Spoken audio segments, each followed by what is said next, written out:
Welcome back, buddies. Here we are where we left, okay? So, from here, we are going to start our learning today.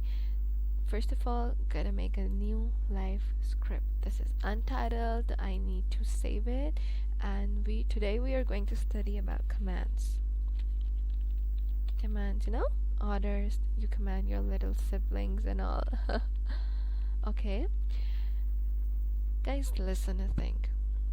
Don't be disappointed. Don't be distressed.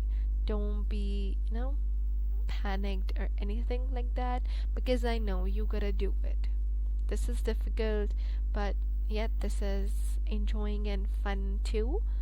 Because once you've learned it, you would feel so grateful to yourself that because this is so innovative, this is so good, and you have to do this, okay? Secondly, there's a tip for you guys. Whenever you are watching my videos, don't do this alone. Just make another tab, open Matlab online there, and do practice with me. From now on, I'm gonna interact with you. I'm gonna give you 10 seconds or some seconds. You gotta practice that out and tell me the answers, okay? Secondly, the best thing to learn is whenever you understand something, do teach it. Do tell it to somebody, to your friend or to your sibling, or just tell it to yourself. This is going to be great regarding your learning, okay? And you know what? So am I doing, because I was so bad at it. It was all going to hell. But yet, I knew that there are people like me who need to learn this, and I'm going to make it simpler and simpler for you. I hope it went well, okay? So, first of all, commands are basically the orders we give to the Matlab executions, right? For example, I give 4 plus 2 and I run the section from here, I would receive the answer as 6, okay? For example, I'm doing like 3 multiplied by 7, I would receive the answer in a way like this. Answer equals 21, okay?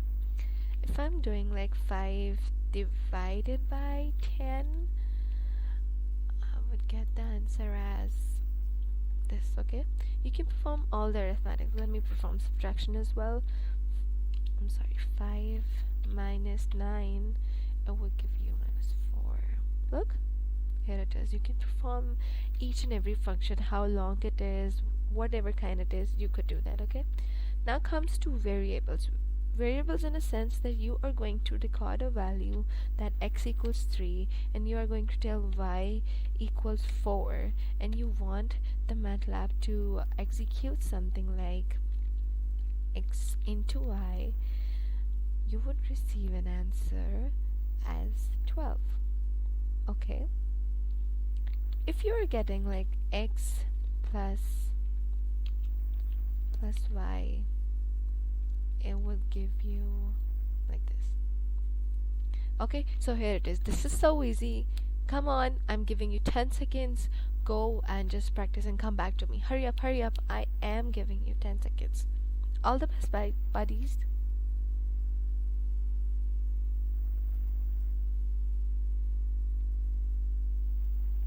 Done, people?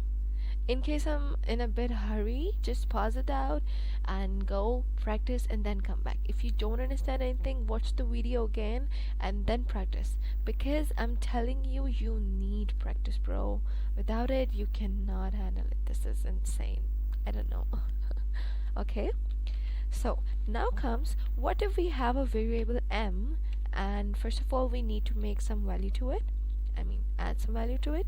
Then I want m and I want to use one number with it, right? Any number, whether 1 plus. So when I would run this section, it will make it 6, right? This is the right answer, okay?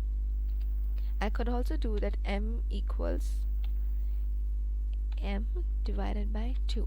Now what is happening here, that the value of m, which was 6 just a minute ago, is modified, okay? Let me run this section for you.